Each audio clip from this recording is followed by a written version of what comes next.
আসসালামু আলাইকুম, সবাই কেমন আছেন? আশা করি সবাই ভালো আছেন। তো আজকে আমি দেখাবো আমাদের এক কাস্টমারের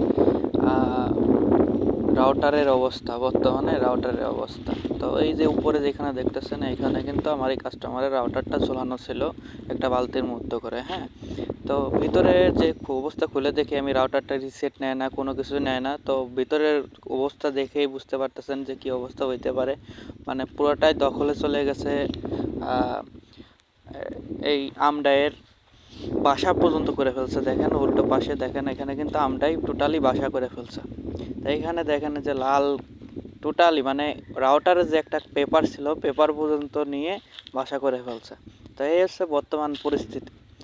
তো আমাদের মতো এরকম অনেকেই আছে, আপনাদের আমার গ্রাহক অনেকেই আছে, অনেক কাস্টমারই আছে যে বাইরে ওই যে ওইখানে আমরার উপর দিয়ে থেকে গাছ থেকে তার আনা হয়েছে এখানে। তো ওই তারের মাছ দিয়ে কিন্তু এই ডাইগুলো আসার পরে এখানে বাসা করছে। তো এখানে পরবর্তীতে এখানে অনেক পরিষ্কার করা হয়েছে, বা রাউটারটা খুলে নিয়ে যায় বাইরে দেওয়া হয়েছে, দেওয়ার পরে রোদে দেওয়া হয়েছে একটু কিছুক্ষণ, যাতে ডাইগুলো চলে যায়।